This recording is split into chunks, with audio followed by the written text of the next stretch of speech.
All right, so welcome to the Rejected Stone podcast, brought to you by Rejected Stone Productions. My name is Dr. Jarvis Watson. I'm the co-host of this third session that we're putting together, but this is our maiden voyage on going live on Juneteenth of all days. So thank you all for who came on or coming on.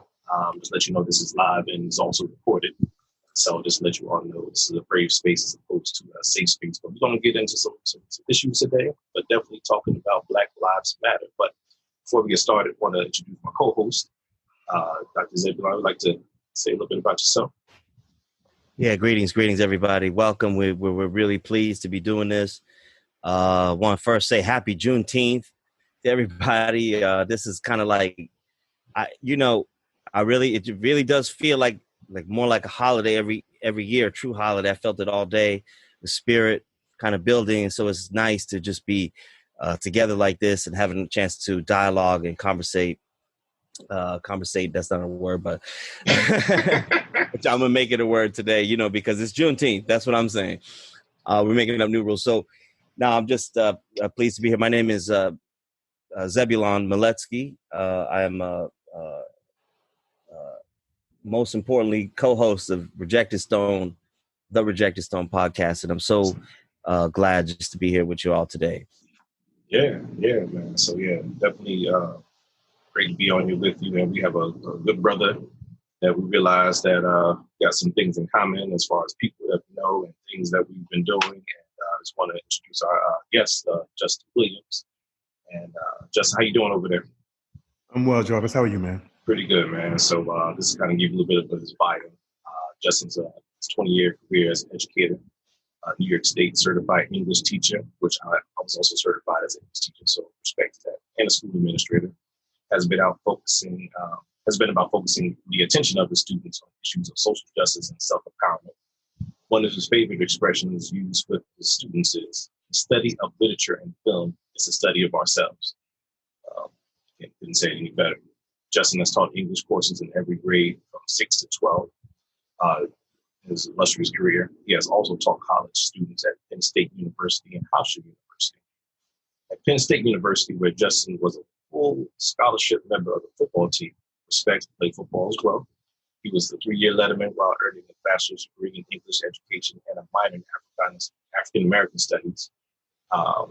He also earned a master's degree in education administration in '98 from Penn State. Justin also gained a certificate of advanced studies from Hofstra University and is completing a doctorate degree in education leadership also from Hofstra. Once again, brother getting his doctorate. Got my ADD as well. Justin is a third cultured kid born to Jamaican and Trinidadian parents. All right, big up. Raised in a suburb of London, England, and a suburb of New York City in the United States. He's a member of the Penn State Alumni Association, the Penn State Football Letterman's Club, and the Sigma Beta chapter of Nassau County of Omega Psi Phi Fraternity Incorporated. Man, bro, that's a deep bio. And one thing, last thing he wants to add is the rich diversity represented in his life, talents, and interests is no accident. Got that right. Nothing is by accident. So, brother, thank you for being on with us today. So, I don't know, doctors, you want to kind of start with the conversation? Things that have been happening? Yeah. There's just so much to talk about, of course, as we all know. And I just want to back up and also, give thanks to Justin and I met through a very close personal friend of ours by the name of Mark Nason, Dr. Mark Nason. And he is somebody who folks may know. But anyway, he connected, us up, meeting at his house. We were doing the Freedom School, PhD Freedom School over there, and it was amazing. And this was a few summers ago now. And I mentioned that just to say that I think, nothing comes out of the blue, right? There has been, I think looking back on it now, there has been some organizing that has put these frameworks in place that have, sort of all combined in sort of a explosive way to create that moment one never knows around whom that's going to gather or which case or which situation. But all the, sort of the an imperfect storm, I'm going to say, of race, of really even the sort of X factor of COVID-19, a changed mentality, but also built upon a few years now of good, solid organizing. And so I know Justin to have been somebody who's, doing some of that work, and he calls me, hey, can you meet us down at at a bus stop in 8 a.m. tomorrow in Long Island? I'm like, my soul will be there with you. I mean, in spirit, but I don't live on the island. I know sometimes people forget, but anyway, but he's doing that kind of organized work. So that's why I was really like, when we said, well, who we're going to have our first guest on Juneteenth, no less. Yeah. His name was atop the list. So those are, I know you have been actively connected. So I'm gonna just like kind of set it up the stage, I guess, for our conversation with that. Well, let me tell you something first. I'm real honored to be the first guest on the podcast. I'm humbled by that, and I appreciate that very much, gentlemen. Thank you for that. So to get right into it, look, I think that I don't know if it's a fatalistic approach that I have to this issue right now, or that's touching the globe right now in terms of, I guess, race, and particularly the Black race mattering once again, because this tends to be a grand cycle where it ebbs and it flows. And I think part of what I would want people listening who are of a lighter persuasion and who are feeling really vested in this issue right now, understand that from our standpoint, we're tired, generationally of talking about this same thing. We have the same conversations generation after generation, and little changes. And I'm more interested in talking about why so little changes. And I think it's connected to the fact that we are part of a system that structurally was designed to work exactly the way it's working. And I'm not really convinced that massive, long-term, permanent change is going to occur unless the structure changes drastically. Right. All of our major institutions, legal, law enforcement, political, health, education, all of them are shot through with this necessity to keep people with darker skin generally at the bottom of the totem pole and people with lighter skin at the top of the totem pole. That's it. And an economic system as well. That's it. And we have to confront that, and we have to speak on that. There are people willing to kill so that this system does not change. There are people who believe that we can't change this because in order for Justin and his folk to have more, we have to give up some stuff to give them more. That argument in itself, I think, is false. And we don't spend enough time discussing why that's false. And in order to have that discussion, we have to discuss the rift that was built into the system going back to the 1700s, the rift that exists between white folks who have power and white folks who do not. And it's the white folks that are feeling really disempowered right now who are out there marching. Yeah. But it's important that they not be out there marching just because they're tired of seeing Black men and Black women being killed by cops. They should be out there marching because they see themselves in us. They see that what is happening to us is or is going to happen to them or is happening to them. That is a reason to march. Don't march for me, because marching for me is temporary. As soon as your feet get tired, you're going to stop.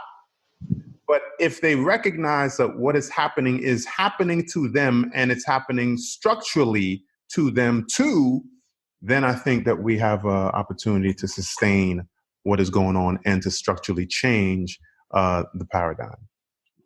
Yeah, that is, first of all, just thank you for that great intro. And I think just to kind of piggyback on what you're talking about, I was at a demonstration yesterday. We were just talking before we got started. And the majority, this is at Port Jefferson Village.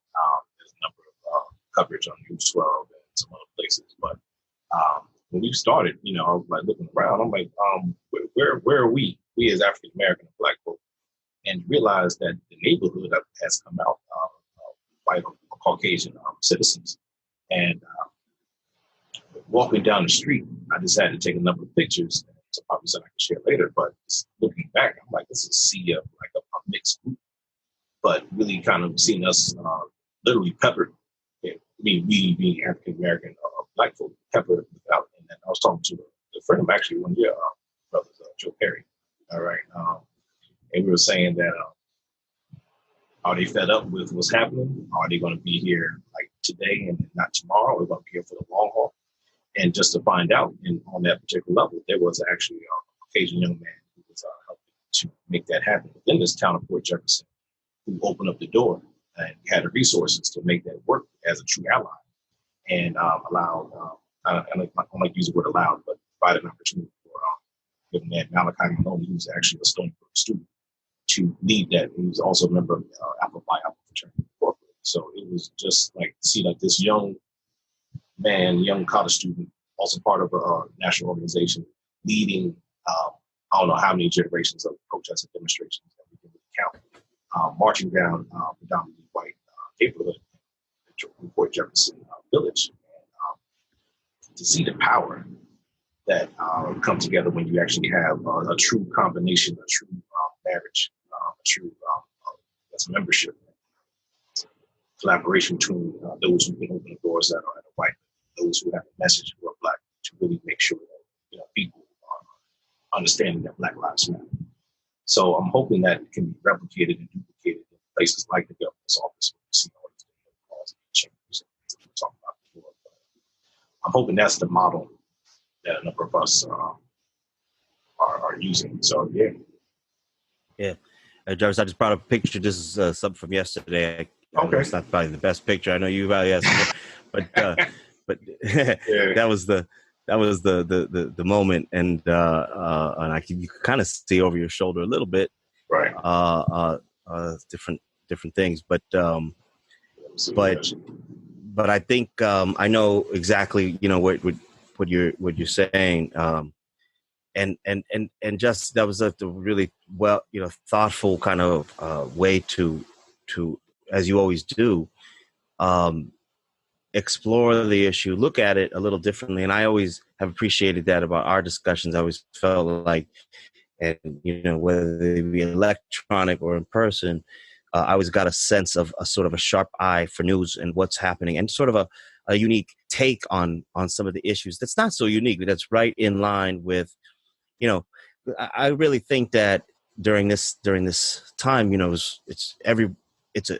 you're in a revolution, essentially, a fundamental rethinking of society and all its levels. We're talking about defund the police. We're talking about rethinking education. In those moments, ideas become very important, because direction is also kind of needed, and in terms of thought, where we should be going and what we should be doing. And I know you recently did another podcast. I wanted to give him a shout out as well. What was the what you were on recently, and that was really, really interesting. I just think you have such a unique take on some of that stuff, and so that point is really appreciated. I mean, where do you see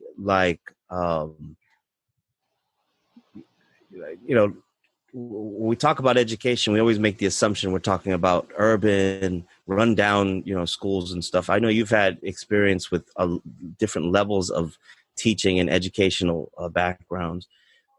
Speak to us a little bit about that in a place like Long Island, where you have, wealth and affluence and all of this kind of stuff going on out there.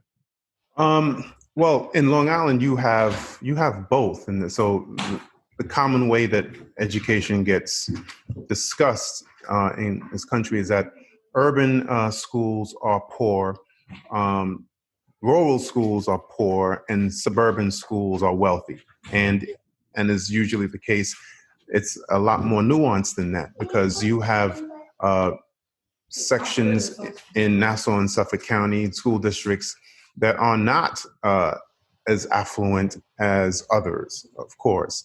And you have some school districts in Long Island that do fit the description of a quote unquote urban school environment. Right. In New York City, you also have schools that fit the suburban model in terms of what's going on in the classrooms, in terms of what's going on in the hallways. So it's a lot more nuanced than that. But in terms of dealing with the structure of education, I think one way that we should be looking to change things that's not really being discussed, but is very much connected to the racial component of what is driving people and their behavior right now in our country and across the world and here in Long Island, is grading. We grade poor kids differently than we grade affluent kids. Affluent kids are not allowed to fail.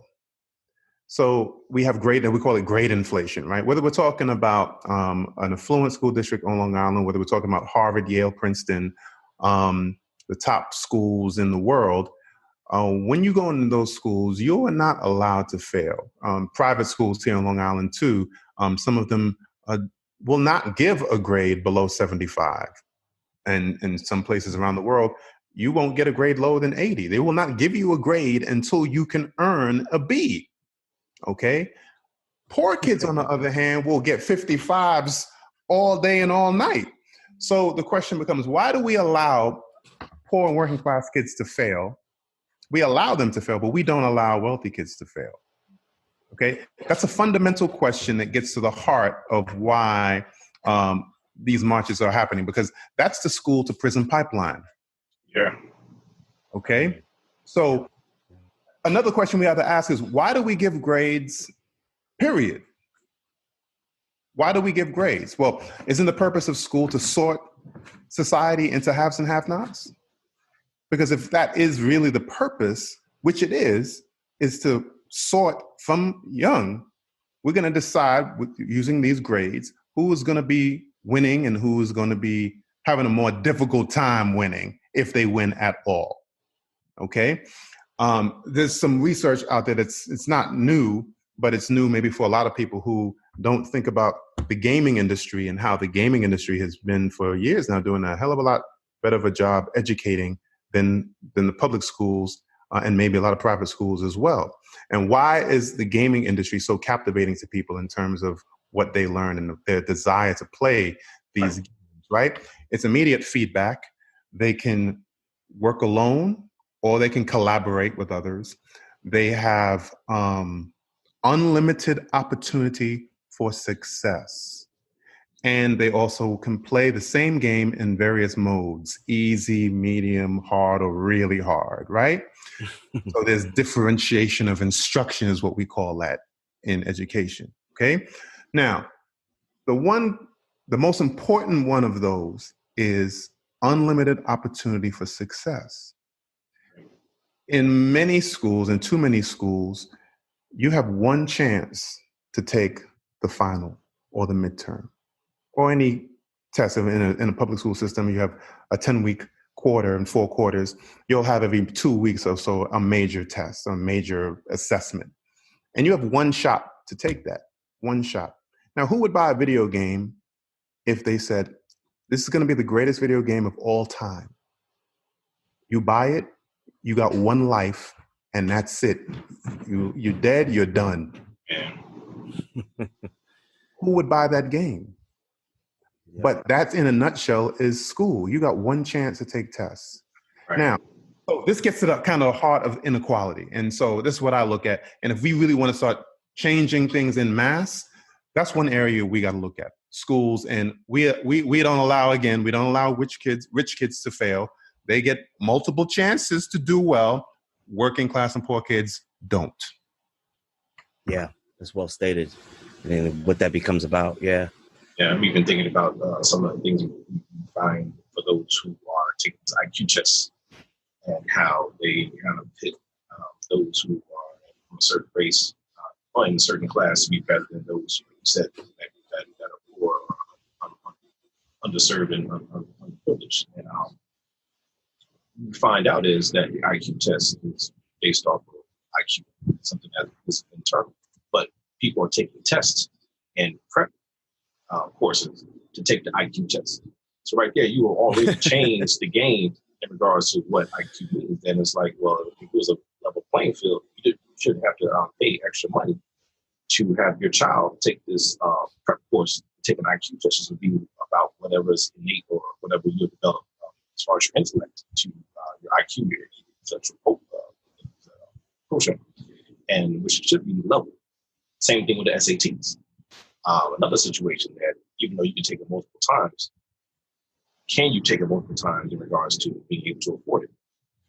You know what I'm saying? And once again, if you are in a school system that provides you the resources to take a prep course, if you know somebody who works within like Kaplan or Princeton Review to help you take these courses that are like sometimes astronomical as far as numbers, as far as how much you got to pay for it.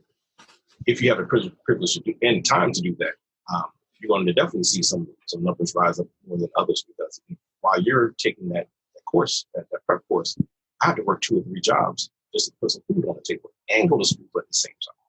So what are we really measuring? Are we measuring those who have the ability to pay for the support, or are we measuring grit? The fact that I can balance 3 or 4 different things and still compete with you and still get into the same school that you got into. And once I get there, once I get the resources, I actually blow past you. So I think that, yeah, you have a lot in what you just said that's connected to a lot of things that are structurally in place right now that really don't provide a true sense of equity or equality.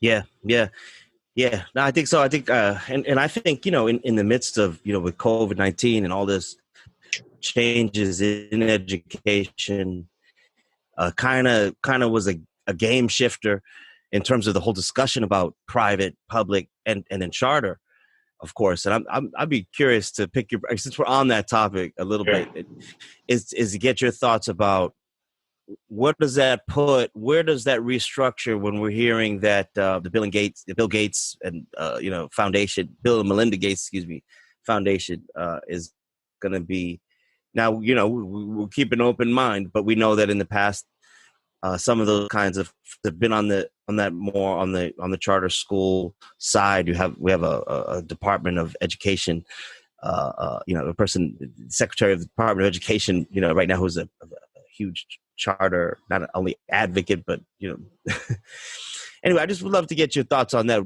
As school comes back and distance learning is probably going to be part of it, where do you think that all goes? Well, first, if charter schools and the charter school model is so fabulous, why don't rich parents want to send their kids to them? Why aren't they built in affluent towns and spaces? That's my general take on charter schools. I would never work in one, and I feel that they are unrighteous and should be disbanded, because it's about making a profit in most cases. And as we know, most cases after 5 years, they either go belly up or they're producing results that are no better than the public schools from which they are siphoning kids. So I think it's charter school in general is a racket. what was How do you really feel about it, though? So your specific question was, what am I expecting for this fall in terms of? Well, I guess, I mean, I've been thinking about that. I'm just sort of watching the wins, and the thing is, first thing being at the heart, just we're talking, as we make these kinds of assessments and discuss metrics, and especially now in the age of, a pandemic, anything we're talking about could mean loss of life, potentially. So we want to keep that at the heart of the discussion, but I just curious, I'm hearing, sort of this triumphant sound against unions today. There's a lot of anti-union sentiment, so I just curious, but I think you that pretty much sums it up. What you said, like there's really not much else to really to say about it.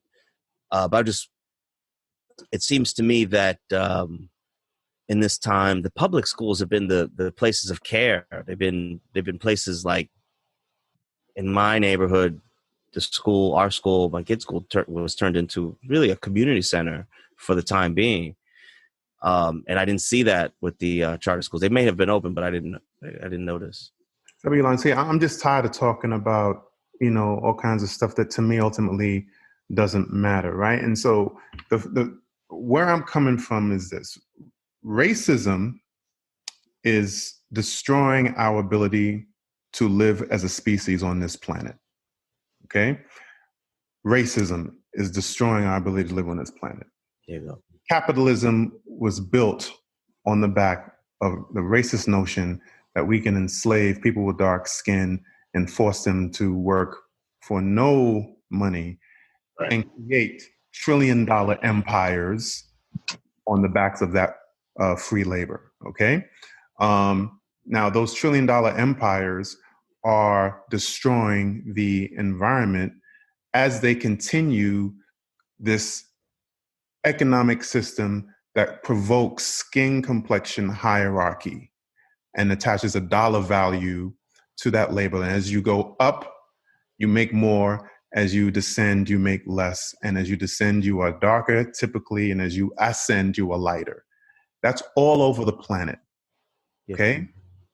That's the system. And that system is destroying the environment. Now, it's not destroying the planet because at some point, maybe soon, maybe as soon as 1,000 years, Mother Earth will select us for extinction, and then she will take another 1,000,000 years to recover from us.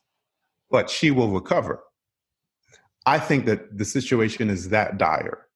And when I look at this system of racism through that lens, I am urgent, but at the same token, I'm like, if everybody wants to talk about more givebacks to the impoverished, and if we want to talk about philanthropy and how we take care of poor people, rather than talking about why poor people exist, right, and why people exist who can't ever spend the amount of money they have. Why do we allow that to continue? If we don't keep keeping the conversation there, then you know what? For me, it's like, I don't know what we're talking about, man. Right. I just don't. Unfollow him on Twitter, right? I hear you. Yeah, no doubt. Just pause for a second. Raina's about to come in a second, so just keep talking. But if you see me distracted, me making sure that she gets in. But that we're talking about some real stuff here, and I think that if we're going to make any type of move as a nation, it has to be with laws, has to be with legislation, has to be with some things that we have to be able to point out. And once you get pointed out, we have to make sure that we are at the table, making sure that we're making those changes and keeping people accountable. Right. I mean, Jarvis, I think we got to get to a point where complexion does not matter. Like it's a Star Trek, Star Wars universe. Like in Star Wars, they walk into a bar and there's like 10 different species in the bar and nobody blinks an eyelash at that. And there's 10 different or maybe 5 different languages going on. And like everybody can understand each other. Like that really should be the future that we're angling towards, but we're not. Because we haven't even emerged yet as a species because we are so caught up in, well, we're doing a lot better today than we were 5,000 years ago, and we've raised the sea. And so everybody, even poor people today, are better off than poor people 1,000 years ago. Yeah, but the problem is we still got poor people. Right. Okay, we still got poor people. And is it possible for us to exist on this planet where every man, woman, and child can lead a decent existence? Is that possible? Is it even possible? How often do we debate that? Right. So Dare to dream. Every man, woman, and child. Are we at a point in human history where we can provide a decent existence for every human being on the planet? I believe we can, but we don't want to. And if we don't want to, then we are not interested in having a sustainable future on this planet. I'm with you, brother. I'm with you. And on that note, Raina, come on with that fire. We have Raina Simon coming actually from one of the poll sites. Thank you, Raina, for being on here. She's doing her civic and what you're talking about change right now. Raina Simon is a member of the wonderful, illustrious Delta Sigma Theta Sorority Incorporated, and I believe we actually have a relative on this call. Make sure I let him know that he's part of the Make Us Out 5 fraternity. Rejected Stone Productions. All right. Love. All right, and also a higher education leader, social welfare extraordinaire. It's been my little sister from 19, the $2, in that particular time. And Raina, we're just thank you for coming on. Like I said, Raina's been at the poll site. So you want to give us like update what you've been seeing at the poll site so far?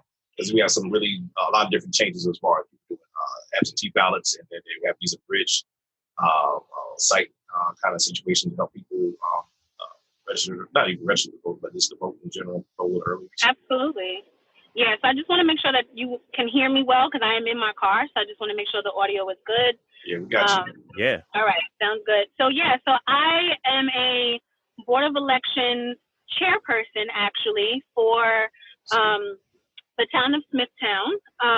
So what that basically means is I'm one of the people that runs an ED. So, your election district. So when you come in, I am one of the people that help kind of coordinate a lot of different things. And I am one of the youngest people that actually work in the town of Smithtown with Board of Elections. And obviously one of the few melanated ones that do work here. And today it's been slow. Respect to the I'm not gonna lie. Yes, it's been extremely slow. Early voting has not gone as well as they would have liked, obviously because of coronavirus and, that sort of thing. But Smithtown is a very elderly township in Long Island. So a lot of those people just are choosing not to come out, which is perfectly fine. But, for everyone who does, live on Long Island, lives in New York, and they do want to vote and they want to vote early, we have to take all the precautions necessary. Right. Yes. So that means we have hand sanitizer as soon as you walk in the door. We have gloves if you need them. We have to mask up every time there's a voter in the room. We're not able to just be free when we have patrons in the room with us. But a lot of changes have happened. So they have actually condensed a lot of the locations for voting. So a lot of people are not aware of this. So please pay attention to your mail because your new polling site may be coming in the mail. And obviously, I just actually got mine probably a week ago. It's very close to the voting day, to election day. So a lot of people are missing that. And, which also goes back to suppressing people's votes, because if you're not giving out proper information, if you're not doing it in a timely manner, if you're not giving people time to adjust, obviously, if I'm just, agitated and disgruntled and I go to where I normally go and that place is now, closed down, I could potentially just leave without recognizing that the Board of Elections has given me, new information, but maybe the mail got lost, maybe the dog ate it, maybe, I sprayed it down so much with Lysol I can't read it anymore. Who knows and what happened? So I tell people all the time to actually take advantage of early voting, because one of the things that's really good and what people don't recognize is that with early voting, any location that's open, you can go in and vote because it's not based on your polling place. So for me, like my polling place is a different location that I actually work when I work for, BOE. So during early voting, I actually get to vote where I am working. So I don't have to leave. I don't have to make any special accommodations. I don't have to do any of that to get my voice heard. And I think that's the beauty of early elections, because we're kind of flexible. There's usually about 10 days worth of early voting. And if you don't take advantage, then you feel pigeonholed to election day. And that's not true anymore. So obviously this is new and people are just not familiar with it. So people are not really taking advantage of it. But especially while we are in this pandemic and you want to remain socially distant from people, go out to early voting. Because I mean, I'm sitting in my car now and I just saw maybe a family walk in, which means that maybe there's 2 voters. We haven't had a voter in an hour. I was the last voter. So, wow. You know, we're able to, you know, keep things clean, keep things orderly, which is actually really, really cool. But I also tell when I, you know, worked in different places, I also would tell my students and even colleagues, if you have kids who are not working, who are off, get them to work during elections. Board of Elections always needs people. If you are over the age of 18, if you are a registered voter, they're able to work. Yes, some of these hours are brutal hours. You know, on Tuesday, I will work about a 17-hour day, but it's tax-free money. And why would I not do that? You know what I mean? And so for me, I like to empower our melanated kings and queens, princes and princesses to work, because it's very few of us who actually take the time to, you know, give back in this sort of capacity. And so it's so funny when, you know, Jarvis asked me to do this today. I was like, I'm going to be working. He's like, actually, that's kind of cool that you're going to be kind of on assignment in the field, you know, working, because most people don't have that perspective. And to be honest with you, it's a lot of older white people who end up working, you know, during this time. And so for me, you know, being a member of Delta Sigma Theta Sorority Incorporated, I'm on the Social Action Committee. So this is social action. So for me, I'm out there, I'm able to be seen. You know, I have a little bit of disgruntled people, you know. Earlier today, I'll tell you a little story. There was a, you know, gentleman who walked in, and I'm the first seat that you see at my table, and he insisted on not handing me his ticket. I wonder why. Let's talk about it. What do you think the reason why he didn't want his ticket to be received by you? For the obvious, you know, and I'm the youngest person in the room today, and the woman who was sitting next to me, she refused to take his ticket because we've worked together for the last 6 years. And she knows I'm capable. She has advocated for me on so many levels to move up in Board of Elections. So I started off as an inspector, which is just the general base level. So now as a chairperson for my ED, I run my ED. And from what I'm hearing, they are hoping that I will end up moving to either a coordinator or assistant coordinator position, which basically means I will assist in running the room. So you can imagine that person who didn't want to hand me his ticket as a table attendant, they're going to be mad when they now have to see me as, you know, the voice of leadership in the room. You know, I've had quite a few men mostly who they'll say a little bit of, you know, like overt things to me, or, you know, just some sly, slick things. I've had, you know, some patrons say, I want you to help me fill out my ballot, you specifically. You're to help me. Interesting. This is a dispatch from the scene of the situation. This has been Raina on the scene, and I appreciate to see, because, you know, I found it interesting, and I wanted to just kind of connect, you know, since you were doing your civic duty, working this things over there. You get a chance to hear our guests today, but we were talking about, you know, a lot of things, and I you know, just recall, like, you know, hearing, you know, George Floyd's brother come on, you know, there and at right there and said, you know, vote. Y'all gotta vote. I could almost dropped what I was holding. I did believe it, because as we get to know this family, we're seeing, wow.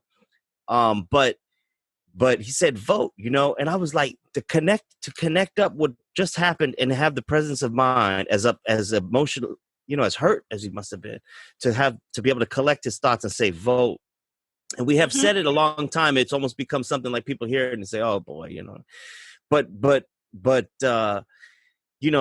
there's so many ways to win this fight. There's so many fights to be won across the board, and so voting right now is everything. That's critical.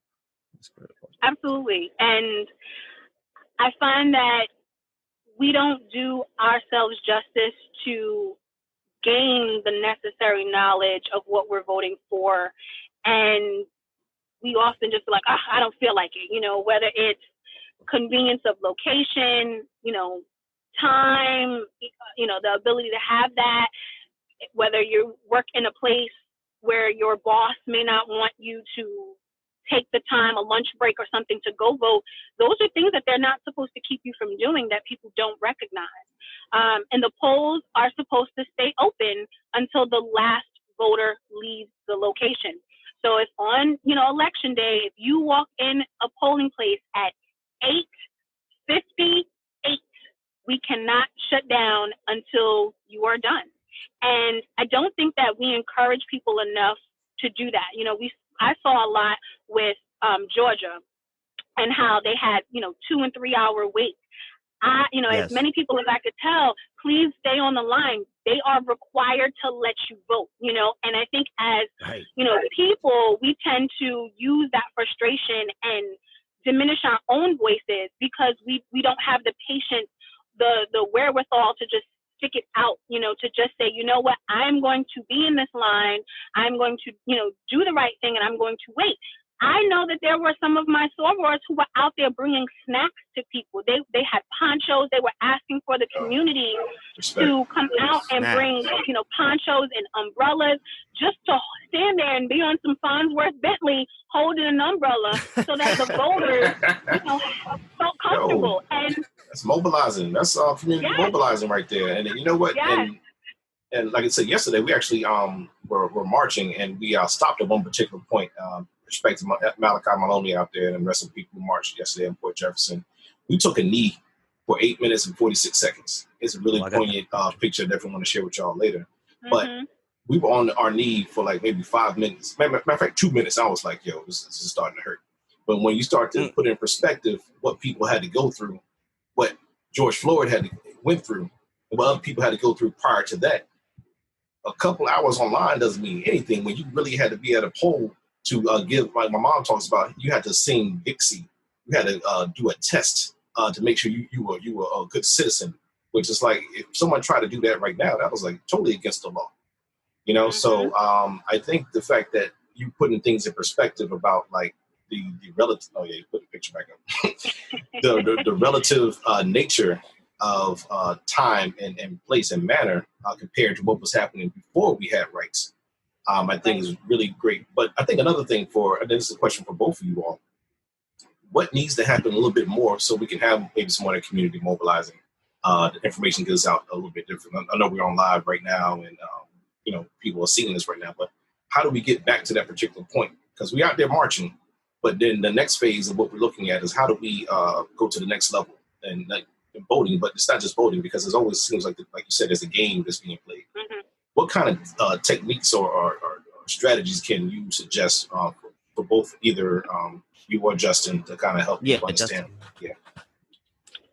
I'll my sister. Oh, please, Raina, go. So, kind of back to what I was saying before, I think one of the keys is to get the young people to understand the power of their vote and that their vote should start once they are of voting age. I remember very specifically during Barack Obama's first, run for president for office, that was my first time voting. And I remember being on campus, and waiting in line, and so many people had such negativity surrounding him running. And I was like, it matters that I'm here.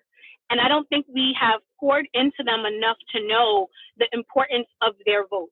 Just like working for Board of Elections, it is so difficult for them to find people to actually work because it's grueling work, and I'm putting air quotes on that. We literally sit around all day, we eat all day, we don't do anything, but it's a long day. And for many people, they don't want to deal with that. It would be wonderful if, others, and I'll just say others, would walk into a polling place and see more of us, to know that, guess what? Your tax dollars are paying for me to be here, because that's powerful.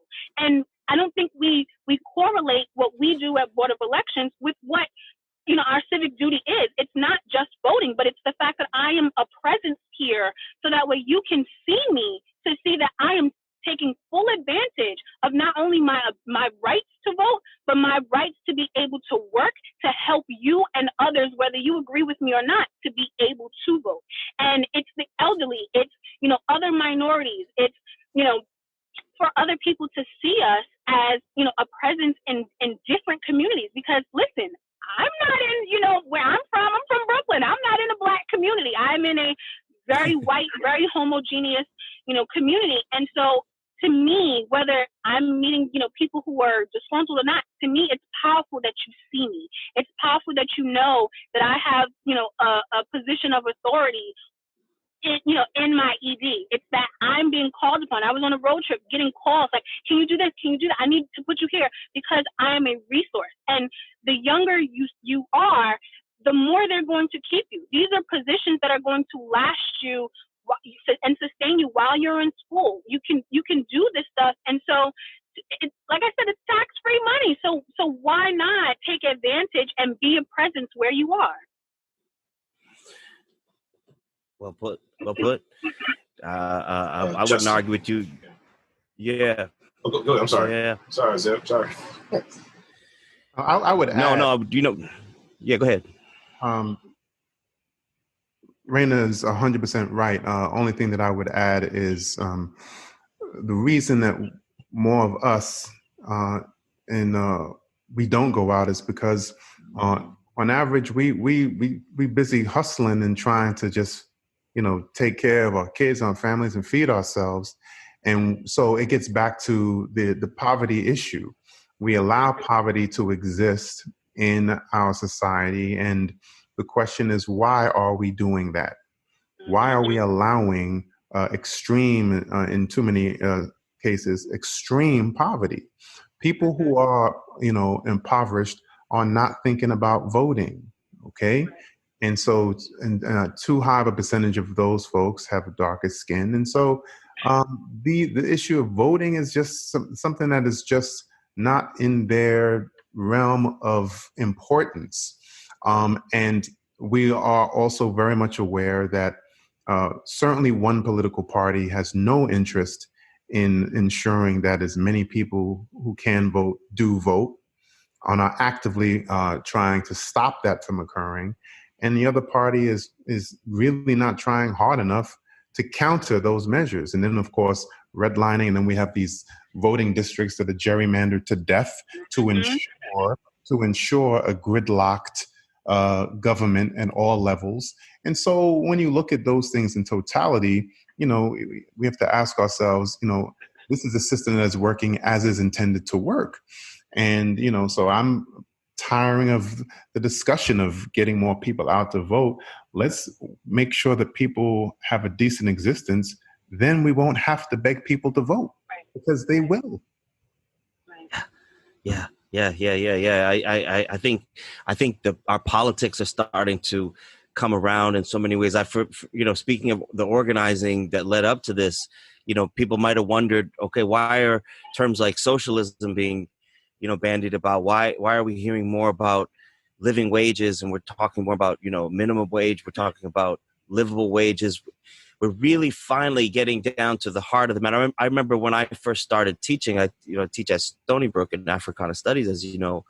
When I first started teaching, I always had to make that point to students that even though we talk about being in a democracy, the real sort of philosophical and ideological context that we live in is capitalism. And that's the one that's so hidden in plain sight that we don't talk about it often. We didn't talk about World War II as a war for capitalism. We talked about it as a war for democracy.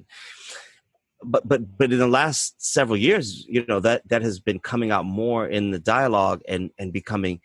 And now you look at where we are now, and you actually need all of those lenses of analysis to really understand how working folks and how just the whole issue of poverty and how we have dealt with it and lived with it. I always found it fascinating that in economics, the term full employment includes, like, I forget what percentage it is. It was like 8% unemployment. The term full employment means 8% unemployment. You know, what? That doesn't make a lot of sense, you know? And so so I appreciate, you know, that continued focus, you know, and I know we've talked about some of the, you know, anti-racism in politics and that kind of thing is what we need to hear and see. The AOCs and Jamal Bowman I know is also a mutual friend that we met through Mark Nason, is running for Congress. Shout out to him and his campaign. Good luck to him. But anyway, I just throw it back to you, I guess, or Raina, but a heart for our poor, our you know, less than these, those who the have-nots, is something that we just cannot forget about and have to keep at the forefront. And I think that's why we're seeing all this stuff of Black Lives Matter and dealing with all of these things with good organizing behind it and a good chance to really transform our society right now. They are doing that. Yeah, so with all the organizing, I know one thing we've been talking about and I've been seeing a little bit more of is this thing of movement fatigue. How while we're doing the Black Lives Matter movements, marching, the organizing, we talked about a little bit about the systemic aspects. Somebody just put something in there. How do we fix poverty? Changing systems is sometimes almost impossible, but is doable because we have 3 laws that just came into place about policing that if these people were out here protesting, I mean, worldwide, this country wouldn't have been able to recognize that this is a serious issue, even though we've been talking about it for 400 plus years, you know? So for those out there in the movement, how do you really focus on like self-care? Making sure you get recharged and replenished.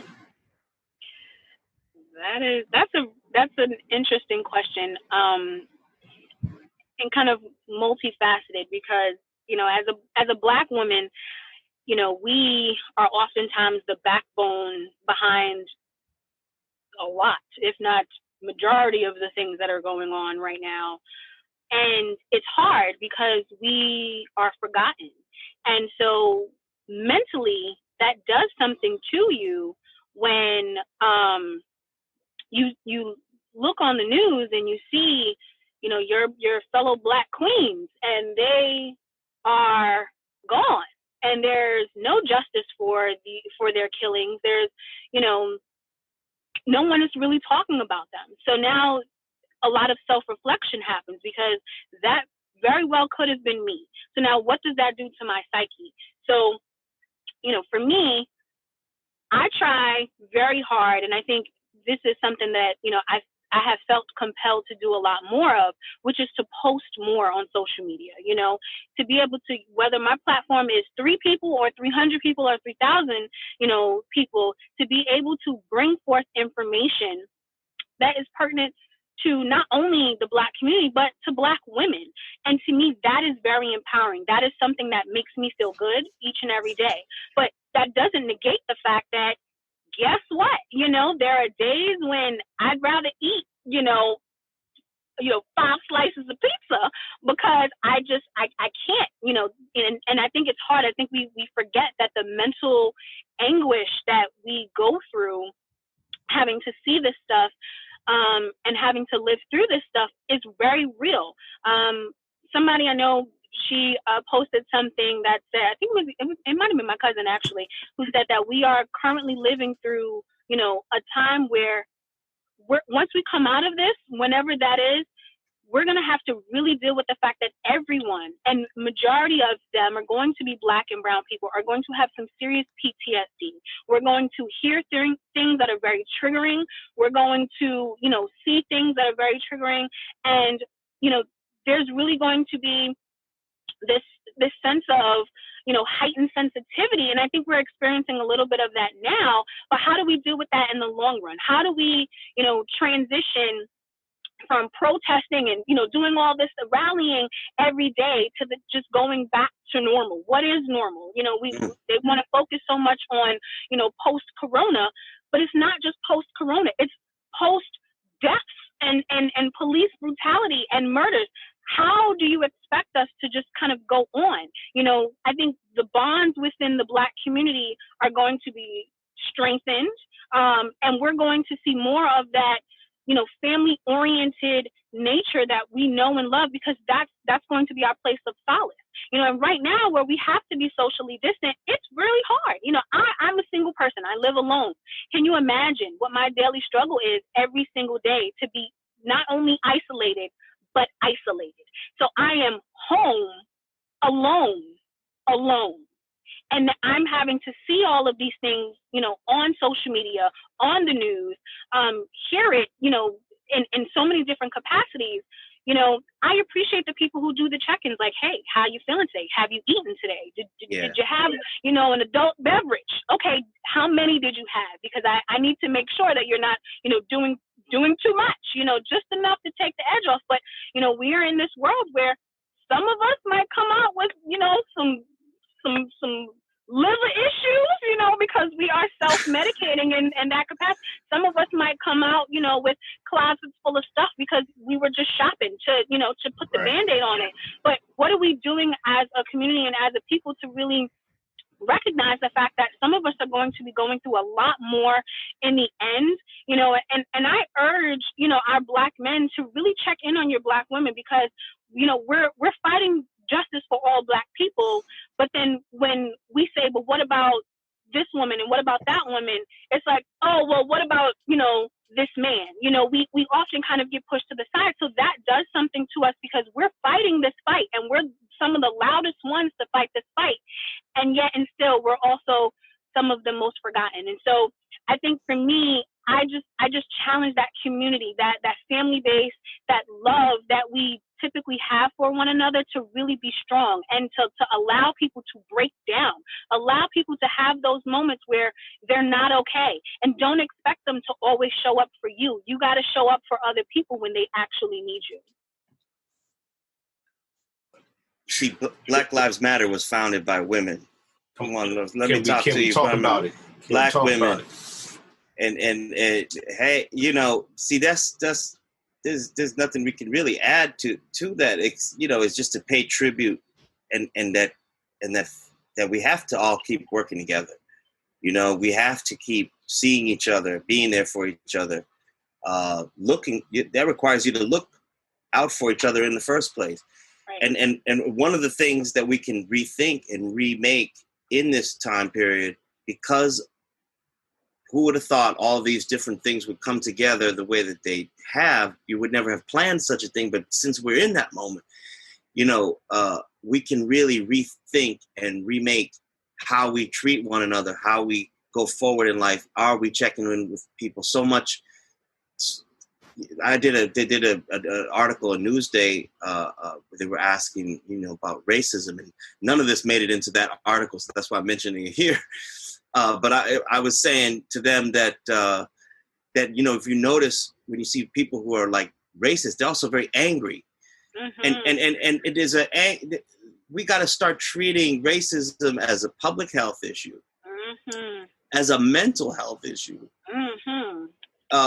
With anger management approaches and healing needed for what was the traumatic thing to bring it up, because I've seen these patterns, and so one of the, that's so I mentioned all that. None of that made it in there, but it was also just about the fact that we are in a modern day civil rights movement, and so we're all working, trying. And I didn't want to forget about the questions that came in too. I got disconnected for a second, but I hope we answered some of the questions about poverty, and I know Justin spoke so much to it. JP wrote, the voting challenges are part of the systemic issues Justin talked about. It's by design. Also, the system is what gave us the choice between Hillary Clinton and Donald Trump. And so there's so much to talk about on this. I wish we had more time. Thank you for the material. Yeah. Yep. Yep. This being our first, and so So I know, Jarvis, I know we're at around time, and what do you say? Do we? I guess we gotta. Hey, listen, I think if anybody wants to stay on, that's fine. We are definitely recording this, so we can always break it up in snippets. But I want to respect people's time that we are at the 6 o'clock mark, and I think the last thing, I think, if anything, we needed to kind of talk about is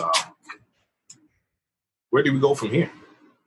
Yeah. You know, I'm looking at an educator that works in the K-12 system, looking at the educator that works in, 16 to beyond level. And it'd be really interesting as it relates to Black Lives Matter. What your take is. And Justin, why don't you take that first, and then we'll kind of wrap it up with Raina. Well, I think the first thing that I would like everybody to do is to start regularly checking in on our sister Raina. Let's yeah. Yes. Start with that. Okay, so yes. Sister Raina, if you want to, put your contact info out there, so get people checking in on you. Let's make sure that happens. But other than that, I just want to see this moment have legs and not be something that fizzles out once the weather turns cold. Okay, so it's easy to protest when the sun is out, but can you stand the rain? Chat's going crazy. Yeah, Chats are going crazy. Hold on a minute. Facebook's going crazy. Keep bring that back, man. Bring that back. And I think that in order to sustain this movement, we have to keep our eyes on the overall issue.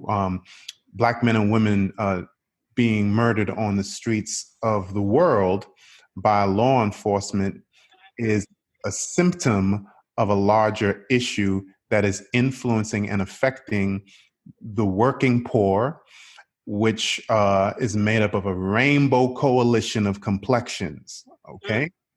So if people who are out there marching with lighter skin are doing it because they want to see law enforcement stop killing people with dark skin, my fear is that their feet are going to get tired doing that, because history shows that again and again, those movements don't last. People with lighter complexion have to be marching because they understand that there is a system that is out to get most of us, and it is killing the environment. This system is not sustainable. And this is an existential crisis we are happening at that is on a global scale, and it is an extinction level event. That's what racism is.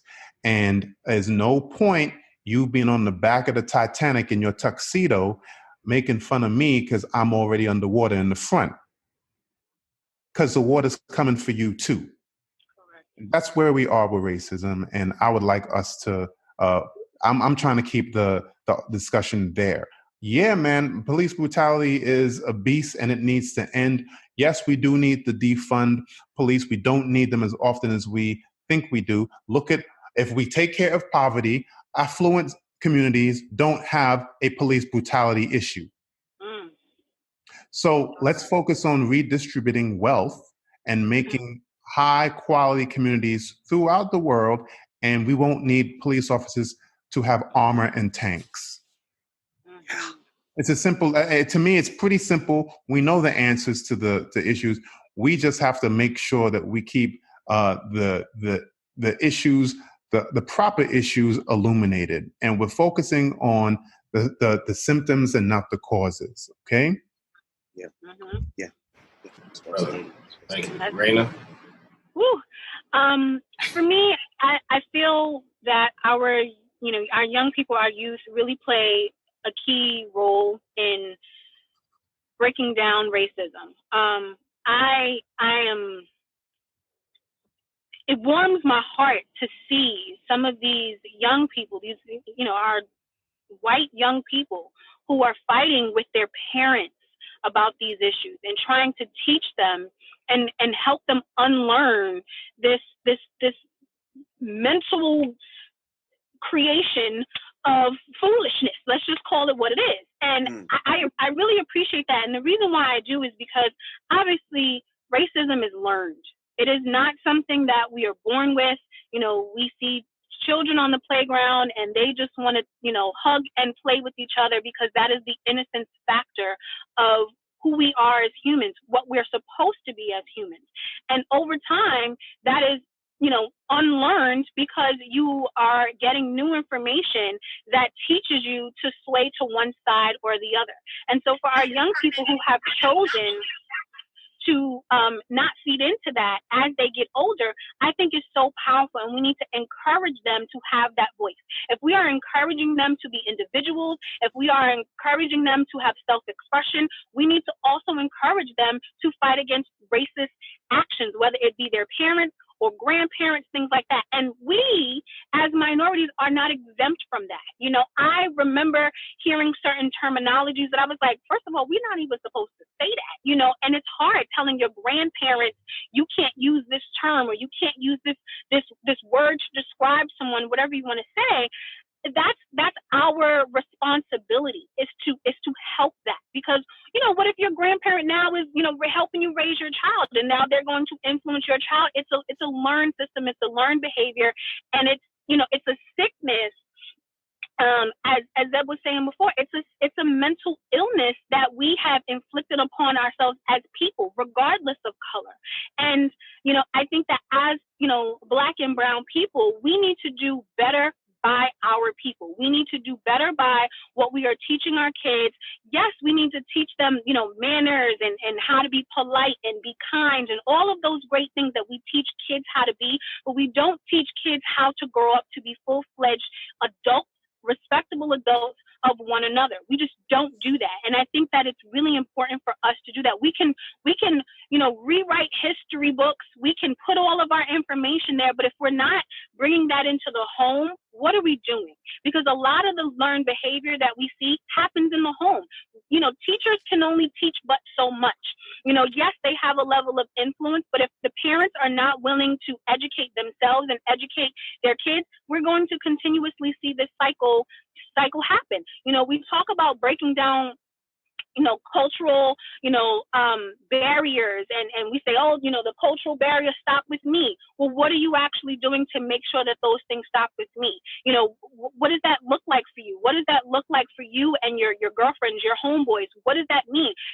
Let's call out rape culture. Let's stop, posting our homeboys who might have had a little situation, back in the day. Let's stop being so agreeable with those actions and behaviors, so that way we can really do a better justice for ourselves as individuals in our own communities to help support each other. Let's magnify the voices of the people who are doing the right things. Let's showcase them. Let's post them on our stories. We have the platform of social media that is,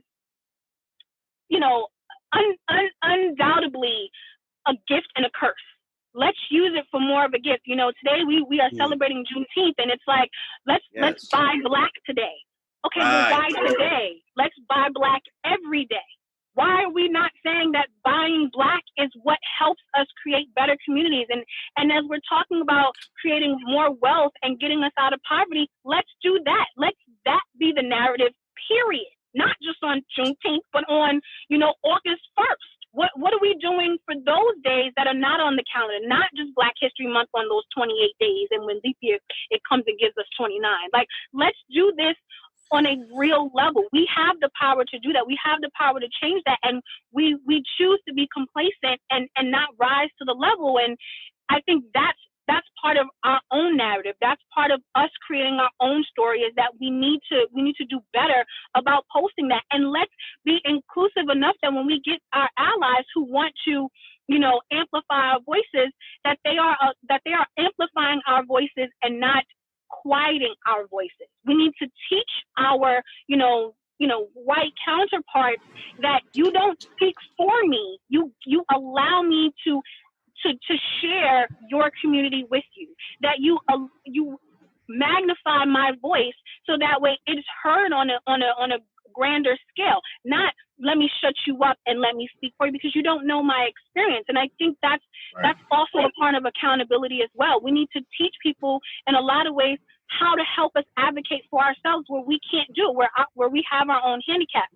So I think it's a learning experience with everyone, and we need to be more sensitive, but not hypersensitive for, the wrong things. We need to be more sensitive about people's experiences and how they're willing to kind of come together with us, and let's teach each other. Let's, teach each other about our history. I've been sharing so much on Facebook and on Instagram, and it's just like, wow, I didn't know that. And I'm learning as they're learning. And, I said something to one of my friends. I said, oh, we're clapping so loudly because Yale is now giving us, free courses on African American culture.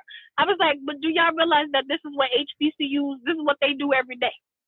So Yale is going to get on the right. Yale is going to get all the credit for training people and teaching people all about Black culture. Why? You understand what I'm trying to say? So it's a little bit of that. It's a little bit of a lot of things, but I'll stop there because I could keep going all day, child. And we're going to sit around like a virtual collection plate. Can we vote? Yeah. You just gave a campaign speech in the car in the parking lot of the. I think between the both of y'all, man, y'all was brought. Thank y'all, man. That was like should run. Oh, should both run for office. This is what I'm saying. While you both were talking, I was trying to cue up the picture. This is a picture from yesterday, and let's see. Shit, yeah, I echo. Yeah, so while you're talking, keep going. Yeah, man. So this is a powerful picture. I think this is like when Black Lives Matter, when the world understands that Black Lives Matter. And like I said, the little history behind this. There's a and I can't remember this young man's name. I know his last name was Gross, but this young man who lives in Port Jefferson Station, who was helping organize, has opened up the door, and actually recruited Malachi Maloney, which is one of our students, to lead this march, which took up the whole entire street. If you know anything about the street, this is Main Street at Port Jefferson Station. Port Jefferson Village. And when I look back at this crowd, I was like, wait a minute, man, this is a mixed kind of situation. I know this on the call the other day. We just listened to a call with minority millennials. They were talking about the diversity that millennials and the Z generation actually has a little bit more of the world kind of coming together in situations like this. So I'm like, this is great.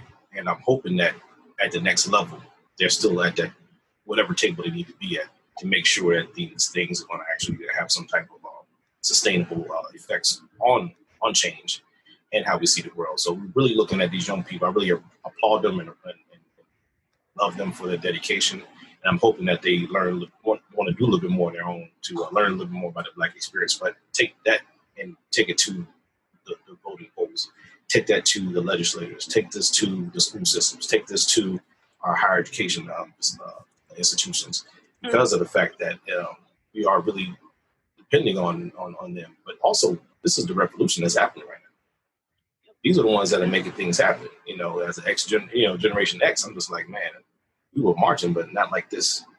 This is worldwide, and really, it's something to really see. I'm glad I'm actually able to record this. Yeah, I remember turning on the news and one day and seeing some guy in Irish Parliament, Black Lives Matter. I was like, wow. I can't believe what I'm watching. I can't believe what I'm hearing, and it turned out in such a humble statement. Because I remember a lot of us when back in Trayvon and everything, when Black Lives Matter came, said, well, that's all the best we can ask for, that our lives just even matter. No, that was the beauty of it. It's simple, it's humble. I always point out to my students W.B. Du Bois's book, The Souls of Black Folk. The reason why it's called Souls of Black Folk is because he's saying Black folks had souls. We are human. Wow. We're human beings. We matter just as much as anyone else.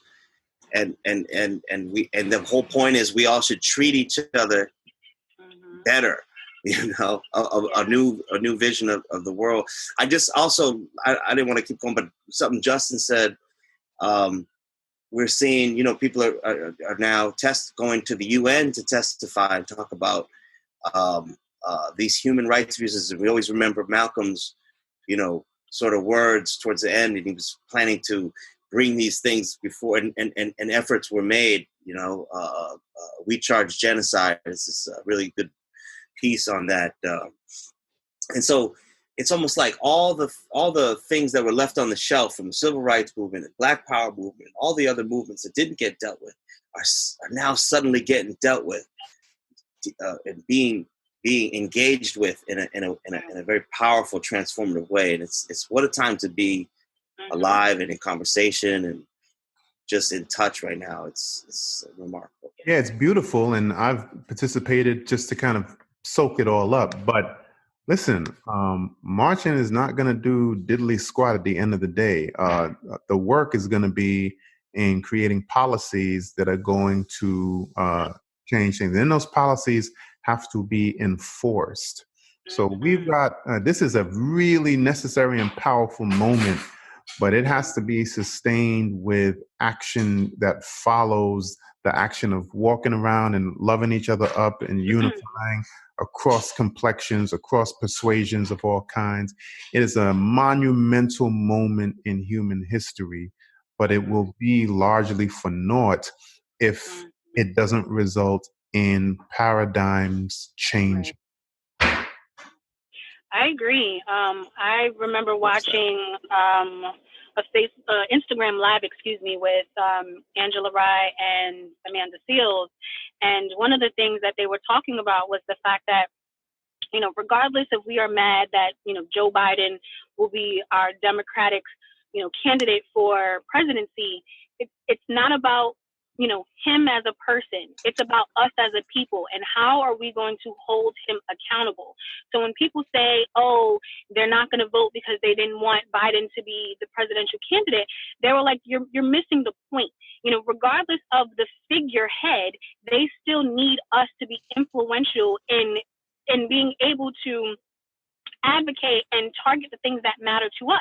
If we allow the figurehead to just run things and run amok without us doing the background work, then we're right. Then it doesn't matter if we voted or not. But kind of to his point, it's the purpose of the work that needs to be done. Yeah, we can march, we can rally, we can scream, we can, do all these things to just be heard. But it's not just about being heard. You need to, hear us on a different level. You need to hear us from not just the screams, but hear us for the silent cries that we have. We need to be able to say, hey, I have said that we need police reform. Okay, just telling us that all the police, people who are offended are quitting doesn't do anything for us. If we are talking about defunding the police, what does that actually look like? Maybe it's not the terminology that we need to use. Maybe it's not defund, because everybody wants to be up in arms about the word defund. Well, maybe it's a reallocation or redistribution of funds. Maybe that's the better term. And how are we going to do that? Allow us to be in positions of power. We actually come up with full-fledged plans. And it may not be plan A, it may not be plan A through D, but somehow we can take those plans and be able to come up with something that, is comprehensible for us to be able to then utilize. I saw a question in the chat about, what am I going to do to help with, teaching kids and how to be, better. And this is how we teach them that the work doesn't just stop at marching. We teach them that they have points of influence at every mark that they make. We can teach them to speak up in class, when they feel something is wrong. We can teach them, to not silence their voice when they get to of an age where something is really important. We can teach them to learn how to network on a different level. We can teach them that the people that look like them, what those differences are. There are some people who look like you who are going to be for you and going to be your allies, and they're going to be others. And how do you differentiate that, and how do you utilize those different people to your advantage? How do you hold people accountable who are in positions of power? These are things that we have to teach the youth. And I think that's important, and that's something something that we, as older people can do. I don't have any kids right now, so I can't even say, oh yes, I'm going to teach my child to do this. But I know that if, the good Lord blesses me with kids, I can teach them from a young age of, how to have manners, but also how to stop bullying. We don't have to be complicit with bullying. We can stop that pattern, because guess what? Little Timmy is going to be, labeled as having, been bullied all his life, and we need to, feel bad for him. But what about Tyrell? What about little Tyrell? He was bullied too, and so why is it okay for one and not the other? So now let's talk about anti-bullying laws, at the local level. Let's talk about what that looks like in schools, school boards, and being able to say, what are the teachers able to do? What are the schools equipped with? And it's not police, it's teaching teachers and teaching parents how to be more accountable for what they're bringing into schools, and how they're allowing that mentality to then take them from kindergarten all the way up through adulthood. It's a full circle, and we need to really do better about looking at people and humans as having a full circle of life. Once again, vote twice. Early and often. And I think this is the best way to wrap it up with the voice from the sister, from the mother, from the matriarch, from the one who just calls it plain, and the ones I think definitely get overlooked through the struggle. If you think about the ones who have emancipated us, is really like people like Harriet Tubman, the Shirley Chisholms, the Dr. Angela Davises, the countless others who helped us out, Fannie Hamers, the people, the Mary Church Terrells that people don't talk about as far as women's suffrage. I think this is most appropriate that we wrap up with you, Raina. Before we say goodbye to our guests, we want to make sure that we, first of all, thank you all for being. I know it's a Friday, Juneteenth. Y'all can be with your families and everywhere else, but y'all here with us and on our maiden voyage. And I know Dr. Leslie and I are really truly grateful for everything that you've done and provided. Now, if you ever see the things on the chats, there's two chats. There's one that's on Zoom, there's one that's on Facebook, and they both are full. And people just giving like a lot of big up. I see Roxy out there. But really want to make sure that we pay homage to those who have lost their lives to help us understand that we always do it, but now the world knows that Black Lives Matter. So we will remember George Floyd,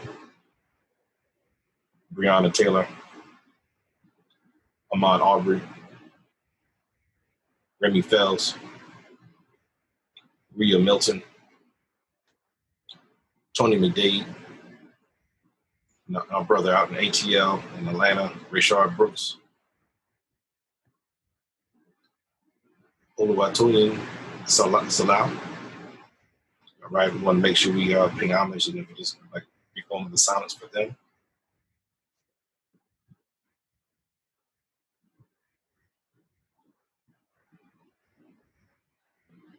And we also recognize all the countless other Black lives lost to police brutality and racist violence. So we want to thank you all for being here. For those who just jumped on, I see a lot of faces and names I haven't seen in a long time. So thank y'all for being here. We want to roll out to say this is the Rejected Stone podcast, part of Rejected Stone Productions. And this is real talk about real issues in real time. And we have a saying when we roll out. We say in Swahili, Tuwende, which means let's go, even though we wrap it up. I mean, we got some work to do. So Twende. Twende. All right, y'all. Be safe. Oh, represent. Back it up a little bit. Back it up. Juneteenth, y'all. Little X-Clan action. All right. Enjoy the Juneteenth. A little for my sorors. All right. Respect those that came before us. Thank you, Justin. Thank you, Raina. Thank you, Raina. And my brother, Dr. Zebulon. Let's go. Thank you so much. Appreciate y'all. All right. Twende. Be safe.